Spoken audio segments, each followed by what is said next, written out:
Morning I made one video regarding breathing and exchange of gases. There you learned different types of respiratory organs, in different animals, and differences between aerobic and anaerobic respiration. Those things we have learned in the part one. This is the part two. Here we are going to learn some parts of the respiratory system up to larynx, starting from the nostrils. This is the part two, and here we are going to talk about human respiratory system. Okay, if you observe the human respiratory tract, earlier in the first lesson we talked the one tract, that is digestive tract or gut. Here we are talking about another tract. This is called respiratory tract. In the digestive tract, food passes. Okay, in this tract, air passes. Okay, here this part, respiratory tract, starts with external nostrils and it ends with alveoli. Okay, external nostrils open into nasal cavity, and nasal cavity opens into internal through internal nostrils. Nasal cavity is open into nasopharynx, opens into oropharynx opens into laryngopharynx, and laryngopharynx through glottis larynx, which is called voice box, and larynx opens into trachea, which is otherwise called windpipe, and trachea divides into primary bronchi, and primary bronchi of each primary bronchus, right primary bronchus enters into right lung, left primary bronchus enters into left lung. It further divides into secondary bronchi, it further divides into tertiary bronchi. The tertiary bronchi form primary bronchiole, secondary bronchiole, tertiary bronchiole, terminal bronchiole, and it forms the respiratory bronchiole, and finally alveolar ducts, and the lung is alveoli. Okay, this is the path in which our air passes.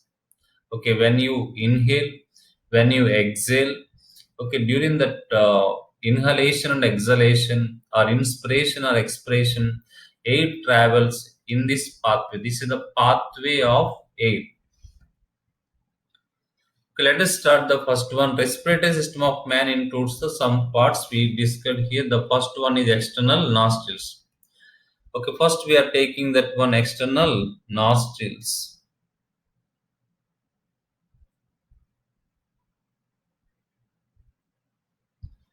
Okay, external nostrils are also called external nares. A pair of external nostrils move the upper lip, and they open into nasal chamber.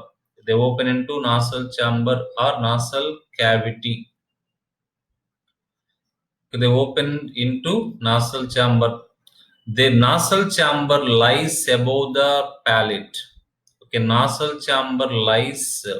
Okay, here this is the nasal. This is the palate. This is hard palate.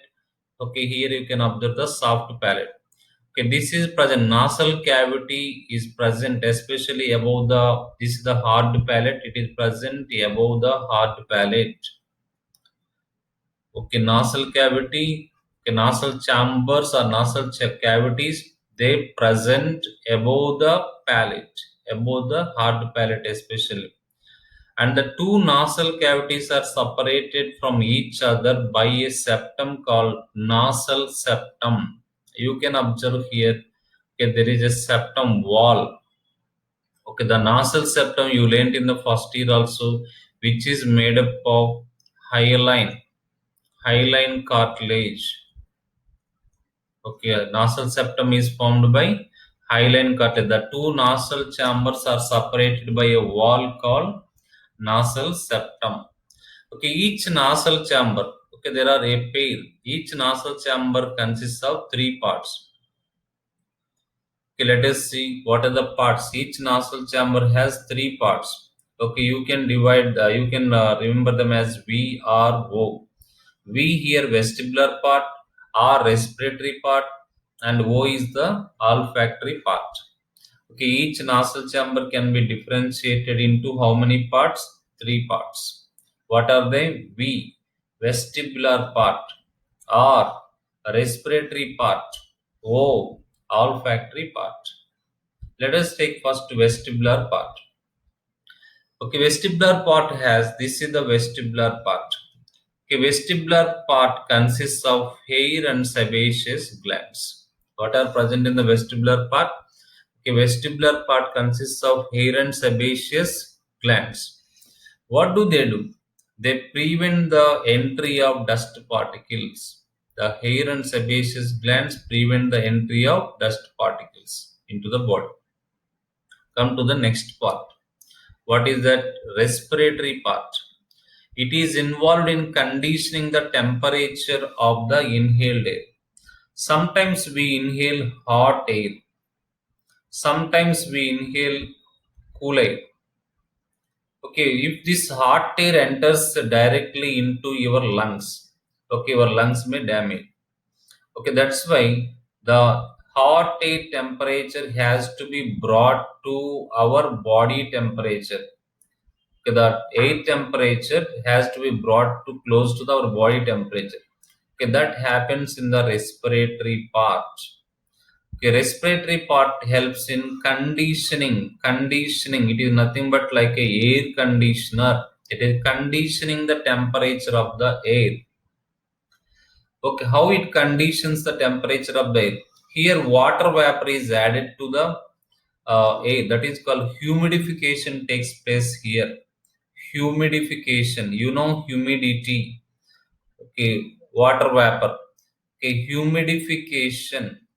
Okay, humidification of air. That means, okay, to this hot air. Okay, what is that? Water vapor. Therefore, it becomes its body, its temperature brought close to our body temperature, and this part is also richly supplied with the blood.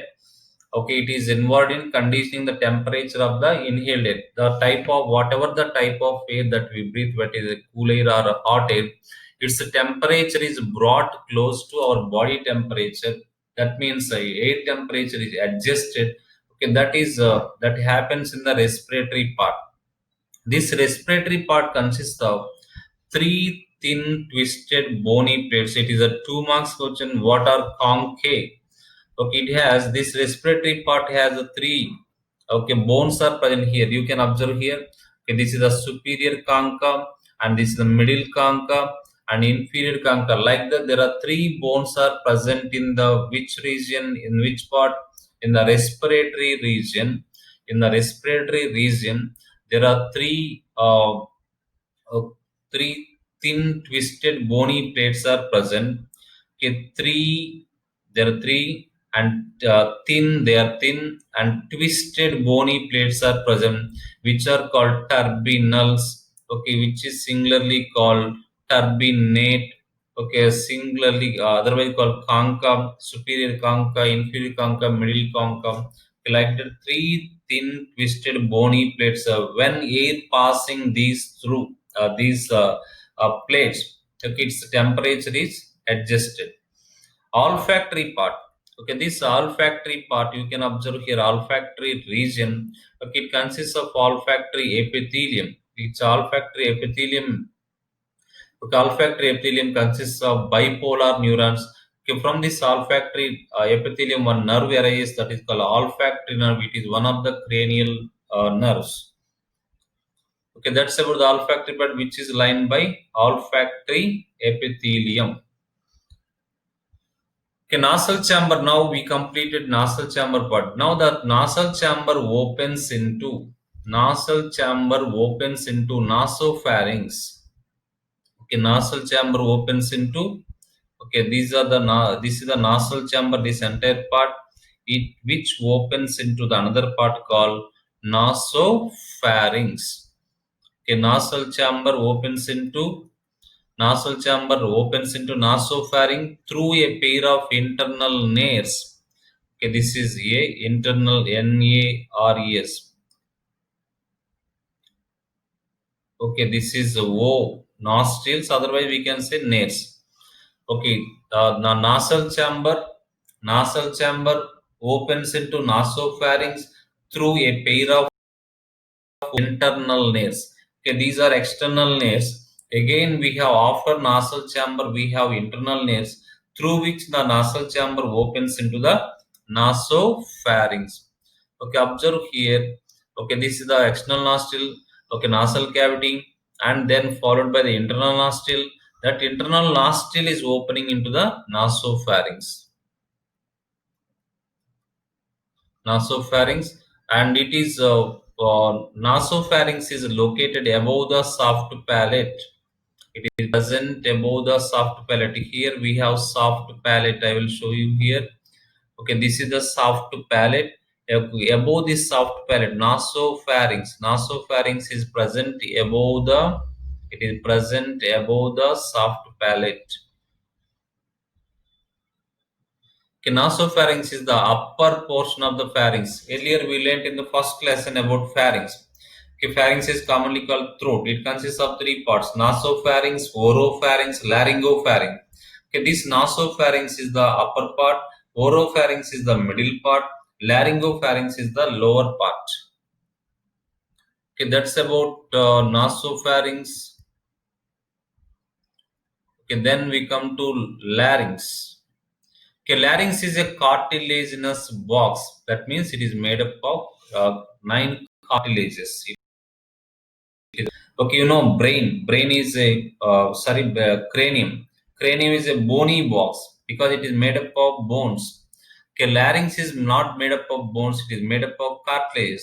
Okay, that's why it is called cartilaginous. Means made up of cartilage. Cartilaginous box, which helps in sound production. Hence, it is called voice box. Larynx is commonly known as voice box. The wall of the larynx is supported by nine cartilages. The wall of the larynx is supported by nine cartilages. Okay, among these nine, three are one in number. Okay, those are called unpaired cartilages. These are one in number. One is thyroid cartilage. Another one is cricoid cartilage. Another one is the epiglottis. These three are one in number. These are unpaired cartilages. These are unpaired cartilages. Okay, let us observe here. This is epiglottis, only one in number. This is thyroid cartilage, one in number. What is another one? Cricoid cartilage, which is like a ring-like cartilage. Okay, these three are unpaired. They are one in number. Okay, thyroid cartilage, cricoid cartilage, epiglottis. Okay, these are unpaired. They are one in number. Epiglottis one in number. Thyroid cartilage is one in number, and cricoid cartilage is one in number. This is the cricoid cartilage, thyroid cartilage, and this is the epiglottis. They all are one in number. Okay, they are called unpaired cartilages. Now come to the paired cartilages. Corniculate cartilages, also called cartilages of Santorini, two small conical nodules of elastic cartilage articulating with the arytenoid cartilage. Observe here, this is arytenoid cartilage, and here you can observe the corniculate cartilages. Okay, these corniculate cartilages are attached to that one. Okay, you can also observe here, this is the arytenoid cartilage, and here this is the cuneiform. Okay, you can observe here corniculate cartilage. Okay, corniculate cartilages are two small conical nodules of elastic cartilage articulating with the arytenoid cartilages. Okay, this is these two together called arytenoid cartilage, and it is okay. What are this corniculate cartilage? Corniculate cartilage. It is attached to this one. What is this one? Arytenoid cartilage. Okay, these all are paired cartilages. What are they? Corniculate cartilage, two in number. Arytenoid cartilages, two in number. Okay, this is one and this is one. And next one, corniculate cuneiform. This is one and this is another one. Okay, these all are two in number. That means these are paired cartilages. Total these are 3 to 6 and 3 unpaired cartilages. Total 9 cartilages are found here in our larynx, which is commonly called okay voice box. Okay, epiglottis. Let us talk about epiglottis. You are familiar with the term epiglottis. Epiglottis is a thin leaf-like. It looks like a leaf. It is a thin leaf-like cartilage, a cartilaginous flap because it moves up and down. Whenever we swallow the food, it comes down and closes the glottis and prevents the entry of food into the windpipe. Okay, you can observe here. Okay, here food, this is the food. The food is entering into esophagus. Here esophageal sphincter, I told you in the beginning. Okay, in the previous lesson, at the beginning of the esophagus there is a sphincter called esophageal sphincter at the upper part. Okay, now it is relaxed and now the food is bolus is entering into this this is a this pipe is called.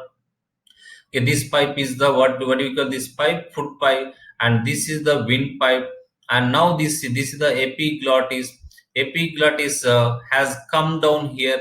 It has come down and it closing the glottis here. The glottis is closed here. Therefore, food cannot enter into this part. It cannot enter here. Okay, that is the function. It prevents the entry of food into this windpipe. Epiglottis is a thin leaf-like elastic cartilage. In first year intermediate, you have learned three types of cartilage: hyaline cartilage, fibrous cartilage, elastic cartilage. Elastic cartilage, okay, it is present in the eustachian tube, it is present in the ear pinna, it is also found in the epiglottis. Epiglottis is made up of what type of cartilage? Elastic cartilage. It is a elastic cartilage. Why it is called flap?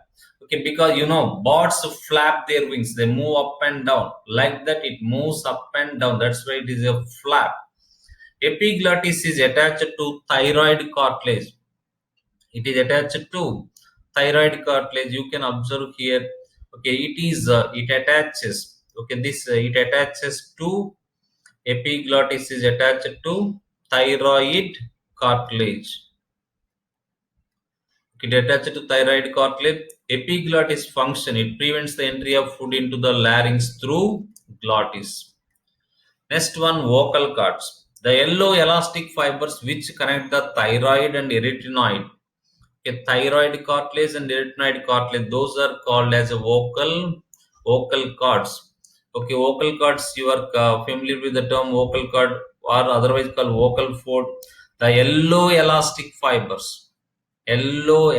cartilage.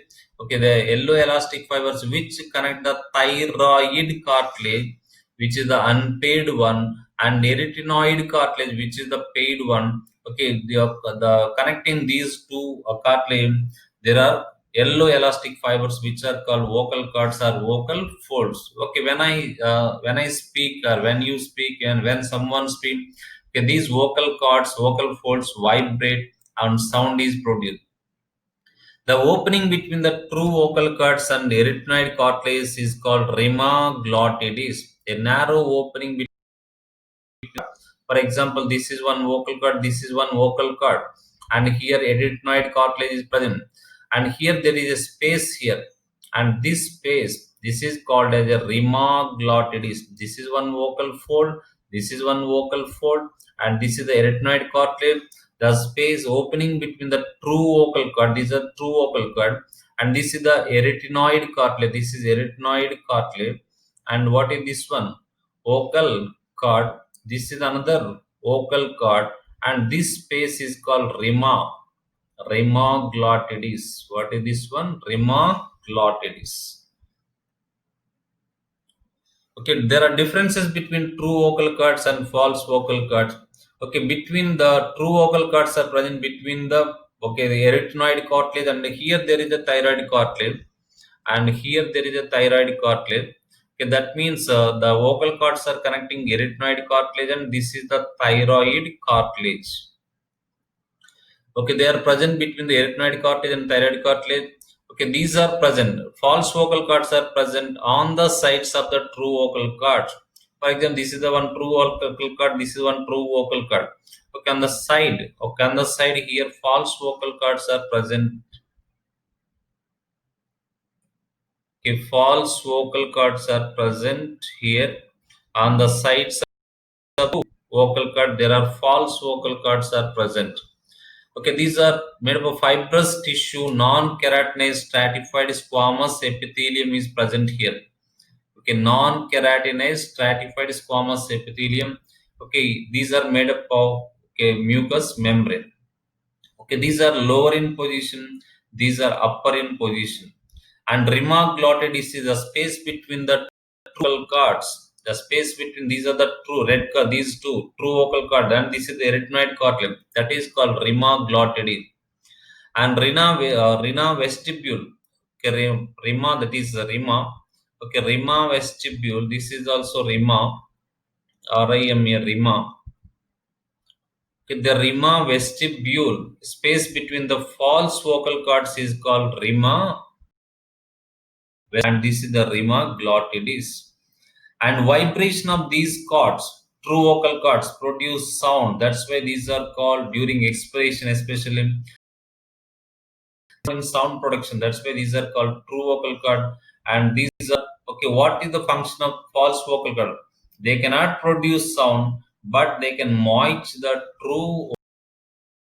These are the differences between vocal cord, false vocal cords, and true vocal cords. Okay, you can see here the difference between the vocal cords of males and cords of females and children.